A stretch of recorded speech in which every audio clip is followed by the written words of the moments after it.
So, am I dead or am I alive? Make up your mind here.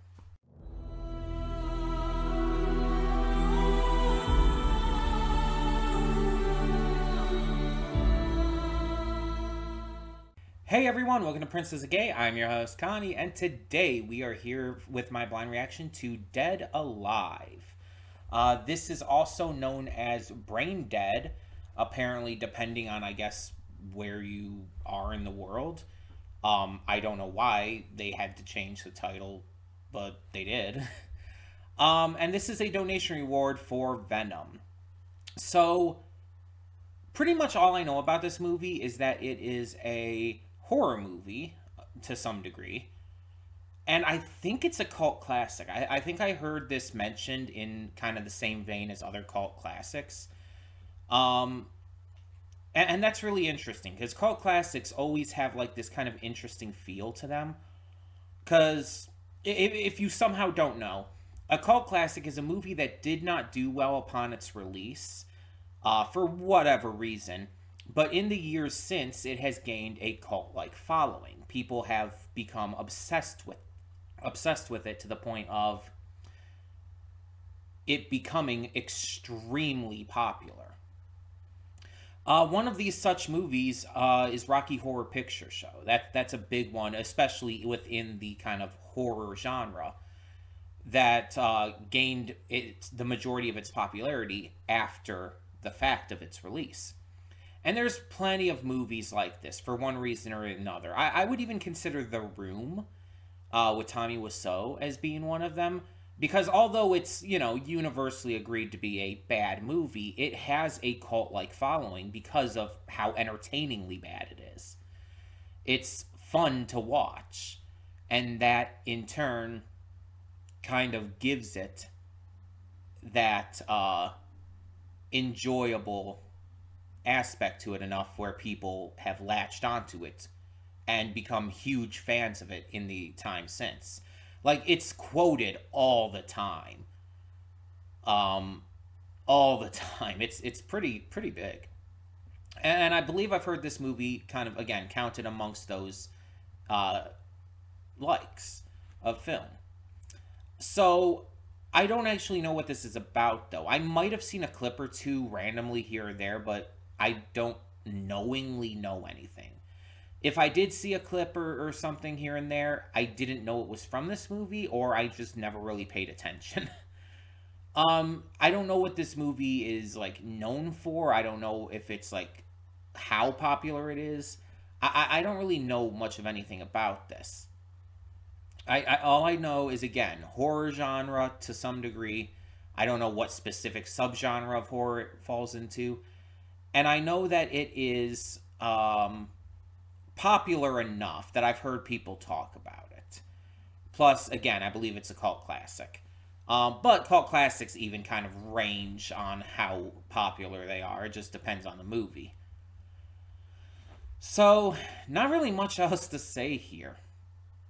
Um, and the titles, neither of them really give me a lot to work off of. Because Dead Alive, it's like zombies, I guess, is the only thing I could kind of see that referencing. But then you have the other title, Brain Dead, and it's like, I guess that could also still represent zombies, but I don't know, that has a different feeling to it. You know what I mean? I genuinely wonder, like, what was the reason that the title had to be changed? Oh, actually, there is one more thing I do know about this, but I hadn't mentioned yet. I also know that this movie apparently was censored here in America. I don't know to what degree, and I don't know what was censored out of it. But I do know it was censored, and like 10 minutes or so was cut out of it. I found a couple different files of the movie. When I was trying to get the file for this movie, the normal site I used didn't have it. I ended up finding multiple copies of it on YouTube for free. And it's like, oh, well, okay, I'll just download one of those. But I found multiple ones, and they had a discrepancy in the time. So without looking for spoilers or anything, I just looked it up to see like why there would be a discrepancy, and I found out, yeah, there was about 10 minutes cut from the American version of this. Apparently, the UK and other countries have like the full unedited version. It's not really a director's cut per se, it's just specifically the American release had cut a portion of it out for some reason. Again, I don't know why. I don't know the context behind it. I don't know what was cut out. I know nothing about that. I just know that that was a thing. Um, so that's really interesting. I wonder if it'll be obvious whenever that part comes up in the movie or parts. I wonder if it'll be obvious that it's like, oh yeah, that part was a little bit much. That had to be what was cut out. I don't know. It's kind of always up in the air with with movies because sometimes they cut out things that you would not expect to be cut out. So who knows? I'm sure you'll tell me in the comments. But yeah, that is one other thing I knew because again, when I was getting the movie, I noticed the time discrepancy between a couple different versions. I am glad that I found a good quality copy on YouTube though. Just kind of randomly, I was searching like if there was a paid copy on YouTube. It's like I can maybe spare $5, but no, I found it for free. And I did like briefly glance at like just one shot ahead of time. I don't remember what it showed at all, but just to make sure that the actual video quality was good, and it was. It looked like an older movie though. I think it's from the '80s, so I mean, it's as good as you can pretty much get with an older movie. That's not like specifically, I guess, Blu-ray quality. Um, but yeah, either way, I'm interested to see why this movie is popular. And again, if I am correct about it having a cult following, why? So we're gonna get into this and hope for the best. When the screen fades to black, pause this redirect and go to the description below. Follow the link to the reaction, and after you watch it, come back here to the redirect and resume play. Because after it fades to black and then fades back in, everything from that point forward will be my afterthoughts and will contain spoilers to the movie. So, that being said, thank you so much for tuning in, and I'll see you at the reaction. And we are back, and we'll begin with spoilers in 3, 2, 1, now.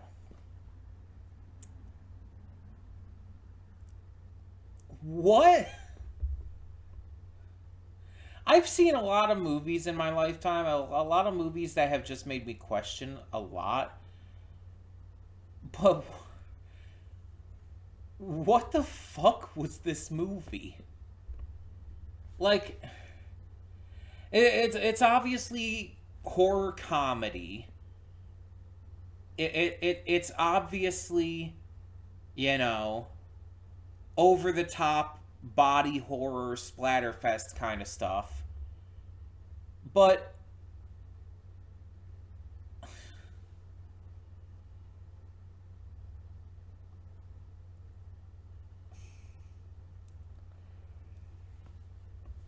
I don't think I've ever seen a movie quite like this. I was not prepared going into this at all. I just I did not know what to expect, and I think that was a good thing. I'm glad that I was blind on this.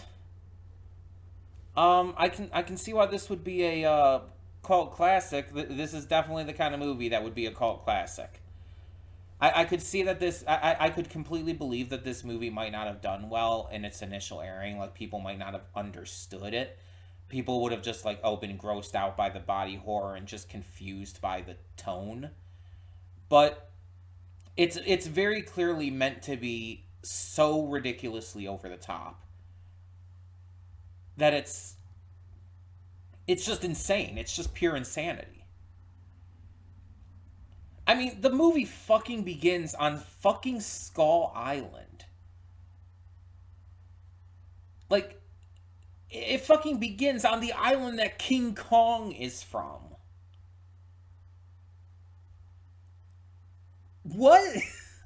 I was genuinely thinking for a little bit there. I was kind of like confused and wondering if like I had the wrong movie. I was letting it play out because I was like thinking like, okay, maybe this is like some fake out. Maybe it's gonna like pan out and this is gonna be like a movie they're watching on the TV. But no, that's just how it begins. That's just the origin of this zombie virus. I have not seen that before. I've seen so many zombie movies, and I'll be completely honest, I don't like most of them. Most zombie movies I'm not a fan of. I'm not like the biggest fan, I guess, of the medium and how it's done most of the time.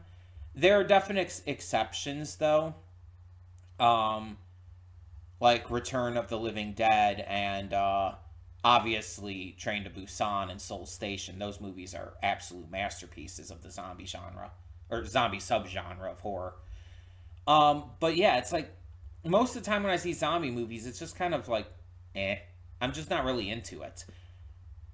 And then this movie decided, okay, we're gonna take zombies, but we're gonna do the most creative shit we possibly can at every point. No two deaths in this movie were alike.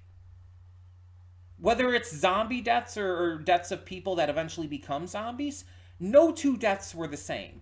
They were all so fucking creative and unique. The one girl who got the like light bulb in the back of her head and like whose face was just glowing continuously from that point on, and you like see her in the background in certain scenes even though she's not the focus. It's like that is such a good detail that she just kept being there and kept being in the background, just continuing to struggle with her face lit up like that. That is so fucking creative and just delightful. And dude comes in wielding the fucking lawnmower. Like, this had to inspire that one video game, right? There's that one video game where you're like trapped in a mall, I think, and you can basically use anything that you can find as a weapon. That has to have been inspired by this movie, at least to some degree, right? Because I know that's a zombie game. Um, I can't think of what it's called at the moment, though.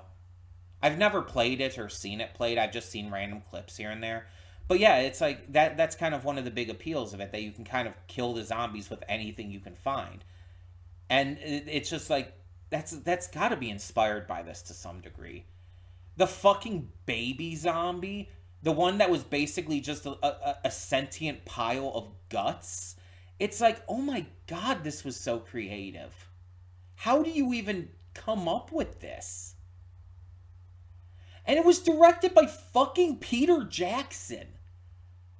The guy who brought us King Kong in 2005, but also fucking brought us The Lord of the Rings. Yeah, that Peter Jackson made this. And then you had a fucking kung fu priest. I kick ass for the Lord. I will never forget that line. And then he becomes a super fucking horny zombie trying to get it on with the nurse zombie. And at a couple points kind of doing so. Like, by the way, the rod that was going through both of them, sliding up and down through the body while they were like kind of going at it. It's like, oh my god, this imagery is fucking hilarious. Like, it was one thing when the mother was first becoming a zombie and everything, and it's like you saw like her body parts falling off and she was eating it and everything in the pudding.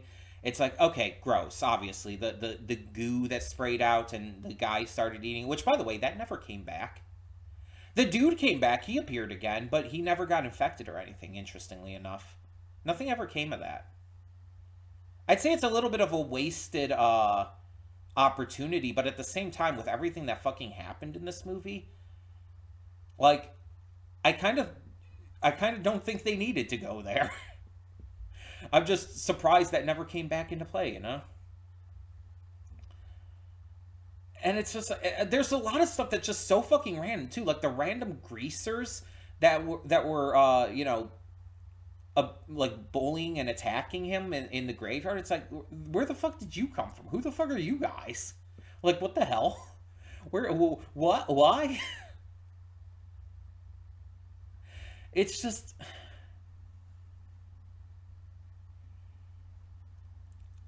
I I don't know how I could have been prepared for this film. And don't get me wrong, it's amazing. Like, the practical effects are phenomenal. Like, I would say the practical effects in this are almost as good as The Thing. And that is the biggest praise because The Thing has, in my opinion, the best practical effects of any film. So the fact that I believe that the practical effects in this movie not rival that quite, but are like just below, like a step below that, is high praise. Extremely high praise. The acting was the right amount of cheesy for this. I feel like all the actors had a little bit of sincerity to them, especially our two leads. But there was also a shit ton of cheese, let's be honest, especially in the big you know, the big scene at the end with all the zombies and everything going down in the house. The entire massacre that happened there. It's like there was a lot of cheese in there. But I never felt like it was overly cheesy. It never felt like it was going too far because that's the tone the movie was trying to go for. It felt right. It felt natural. And I appreciate that. That they never took it.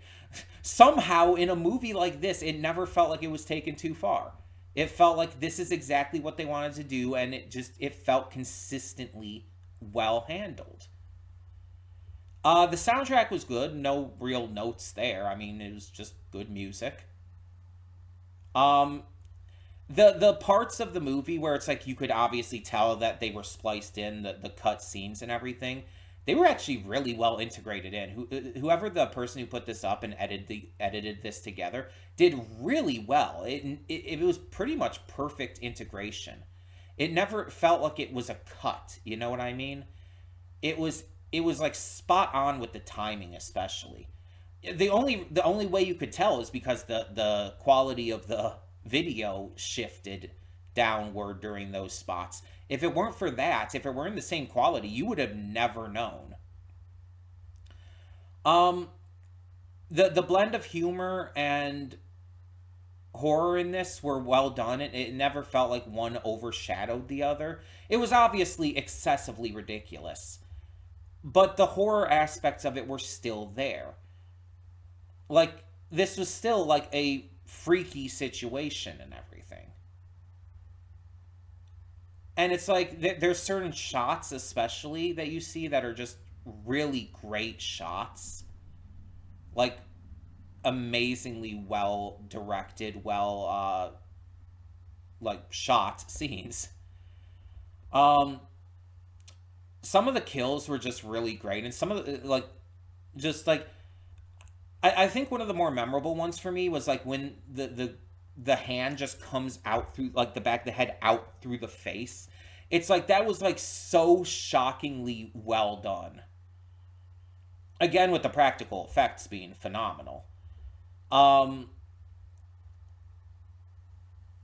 this movie just went for it. The writers, the director, the cast, everyone put their all into this to make it as insane as possible. And that was the goal, and they succeeded. Not only in just making it insane, but making it very well executed insanity. It was. I feel like they nailed exactly what they were going for in terms of, again, tone, style, comedic edge, the horror edge. Everything just worked. There was no scenes that really felt out of place. The only thing that I would say felt out of place was one line of dialogue. And it was from a cut scene. So it's like it was cut anyway from at least the American release. And that was that was the line the one guy said. It's like I have best friends who are pedophiles or something like that. It was just like this total what the fuck moment in a movie of what the fuck moments, but it's like that was so randomly out of place. It's like, where the fuck did that come from? What does that have to do with anything? What? And mind you, it meant nothing in the long run. It was just some random out of place line, but it was just like a total what the fuck moment. Like, even amongst everything this movie did. I just I don't know. You had the weird Latvian I almost said ventriloquist. That would have been an entirely different movie. Veterinarian, who was just in there for one scene. He was just in there for a single scene and then was never seen or even talked about again. It's like, oh, we have to have some way for our main character to get tranquilizer. Let's introduce a weird ass Latvian veterinarian. Because why the fuck not, I guess?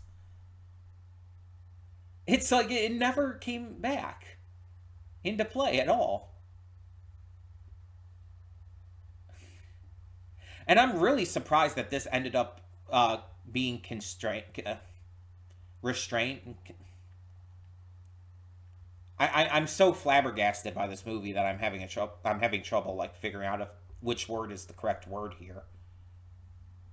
I'm surprised that it remained like just to this house and all for the most part. That no one really outside of the house and everything got affected by this. Again, kind of going in with the one guy, the association guy who ate the body slime in the pudding. It's like I swear I thought that would have that would have like caused him to be turned, but no. I'm actually surprised that never came of anything. But again, it's like it didn't really need to. But it is surprising that everything kind of remained just in this house. Granted, a shit ton of people died. There was like so many people at that party, and every single one of them except our two leads died. If I had to say like my favorite death, it would definitely be Lightbulb Lady. Absolutely my favorite. Like, oh my god, that was so delightfully creative.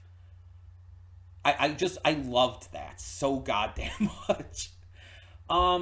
If there's one death that actually upset me the most, it would actually be Tina, I think her name was, something like that. She was really cute and nice, and it's like she didn't deserve that. She didn't deserve that. Like she was nice, and it's like the instant she was bit, it's like obviously she was dead by that point. I was saying in the movie, it's like leave her behind. She's already gone, and she knew she was gone. She knew she was dead. But you know, Paquita, I think her name was. She's so nice and like caring. She didn't want to leave her behind. It's like I was really sad about that because it's like, oh, she's so nice and cute, and it's like I don't want her to die. But literally everyone died except our main leads. The most satisfying death was obviously the uncle. Like, there's a lot of ew in this movie because of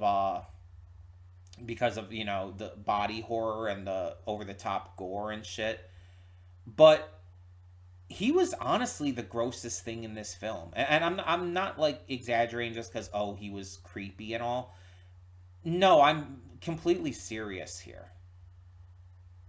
Like, he was not just kind of creepy, he was rapey. Like, to a very uncomfortable degree. And, like, it's a good thing she kneed him in the nuts when she did, because he was definitely gonna rape her right there. Like, this dude was not just scummy, he was dangerously scummy. Like, that was the most uncomfortable thing of everything in this. And I was definitely uncomfortable a lot watching this. That was the worst by far. Because it's real. A lot of this gore and shit is like, oh, it's over the top, it's silly, it's gross and everything, but it's movie gross. I can handle that. But when you get to like real life stuff, like rape and everything, it's like that's when it gets to a point where it's like, oh, that's uncomfortable in a very real, a very deep way.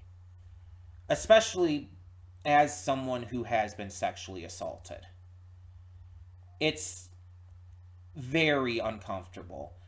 And here, this is actually relevant because when looking things up in between, I saw on Wikipedia when in the reception section that this was apparently compared to Reanimator. You know, the movie that upset me greatly because of the sexual assault in it. That is the kind of the reason that I've been putting off and procrastinating on continuing with the series. Though I am going to continue with it. Don't worry about that. It's just that scene in that movie did very much upset me. Um, but yeah, it was compared because here, let me see if I can find it again real quick, just to see exactly what it said. I have the Wikipedia still up, I believe.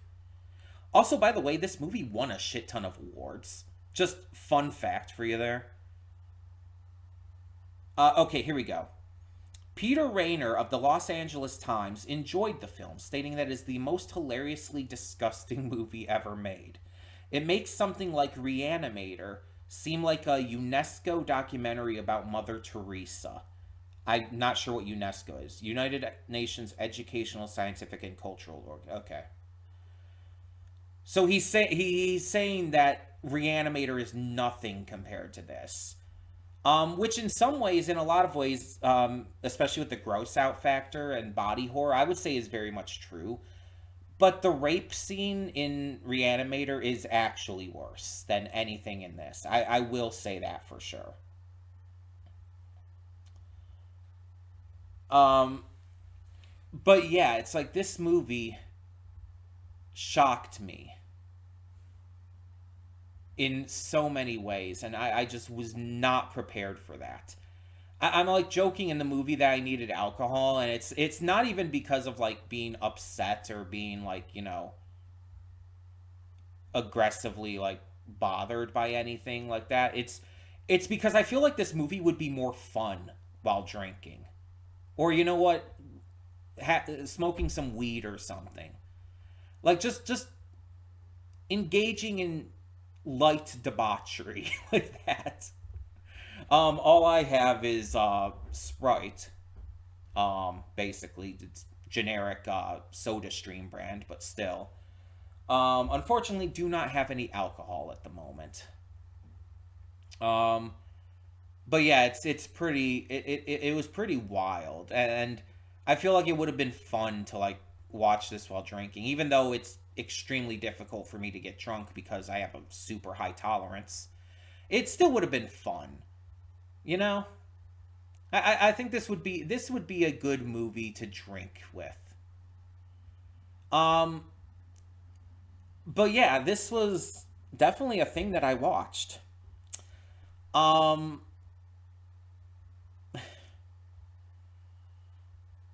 like I said, nothing could have prepared me for this. Nothing could have like prepared me for what I was about to see.